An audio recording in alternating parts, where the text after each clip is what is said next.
we finally got the carburetor built and we can get it back on the bike. And the reason I'm making 3 videos is if you know how to build your carburetor already, but you can't remember how to get it back on, then you don't have to watch a whole rebuild video. This is the video just for you to get the carburetor back on, test it, make sure everything is doing well. Now just remember, before you put the carburetor back on, go underneath and adjust your fuel mixture screws. If you've done any work, always reset back to factory settings. On this jet kit, it was all the way down and then 2.5 times for each one.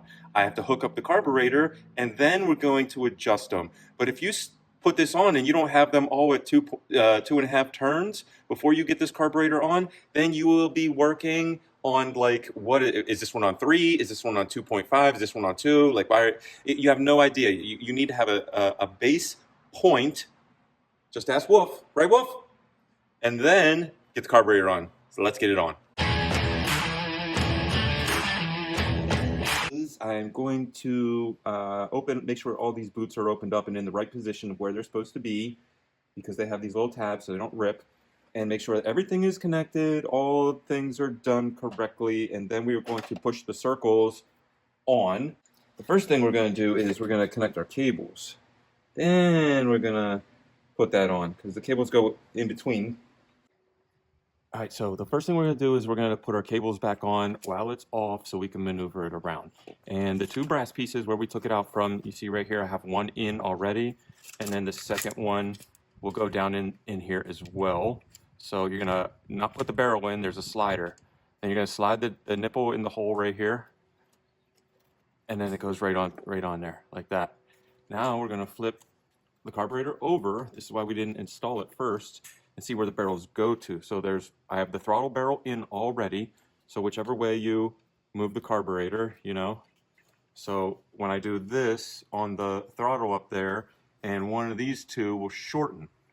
You know, when you pull down, one will shorten to pull this. And when you go back up, it'll go the other way. Well, the one that, when you pull down, the one that shortens to open this up is the one that you have to put on to open up the butterfly. I mean, I know it's common sense, but if you've never done a carburetor before, it's kind of hard. So you got to make sure that when you're applying this, that it's actually opening the carb. You don't want to have it backwards, then you're going to have to do this all over again. So so we have one on. Let's find the barrel for the other one. So the barrel for the other one is in the front here. So you see I have the little barrel in my hand, right? And then I'm gonna pull some slack because I don't have it connected up top. If you have it connected up top in the throttle, you can't do this. So you have to figure out which one's which, usually label it, and then it's much easier. But I'm saying if you didn't, what you're gonna do is you're gonna bend the cord without making a kink. You don't want to kink all the way in. You're just gonna continuously make a circle until you can get the hole there, and you're gonna match up where the wire goes and pull the wire back down. Then you can pull the slack out from the top. So let me see.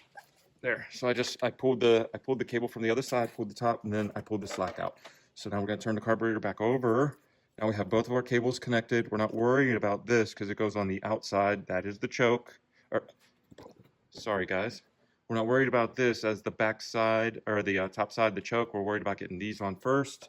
And then we're going to go ahead and match up our circles down here and push the carburetor on after I get his HID light things out of the way.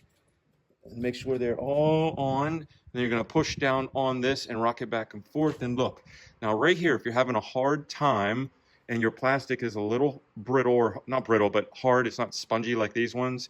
If your plastic down there, you can take a little bit of that wheel bearing grease, a little bit only, just enough to make it wet and go around the holes. And then these metal pieces will slide down in much easier. I do it all the time. And then we're gonna start doing some more. Let's get some work done.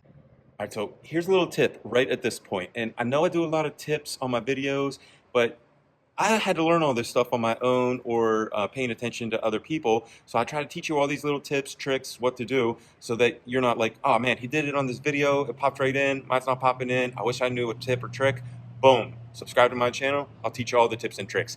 If you don't know what's going on and you need some help, the comment section down below is for any questions. I love answering questions.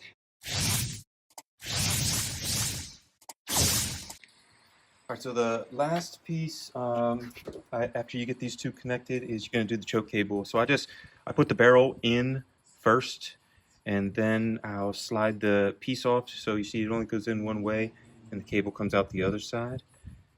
And I'll loop it around, right, and stick it in there, and then I'll put the bolt through because it helps me to find everything and just do it a little bit easier. I'll just kind of start it with my hand.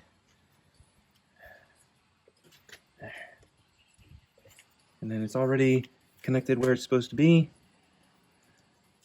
And that way you don't have to worry about pulling the choke or doing something or trying to push it in and getting the barrel around, pinching your fingers and stuff.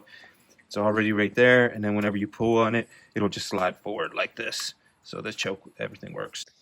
All right, so after you have everything connected, you don't have to take the carb off again. It's set. You got it down in the holes. Everything's good down in there. What I'm going to do is I'm going to get a super long screwdriver, and I'm going to go in, and I'm going to find the screw on each one of these rubber pieces. There's like a worm clip, and then you're going to tighten that up, and then you're going to go to the next one, tighten it up, the following side, and the following side, and tighten that up.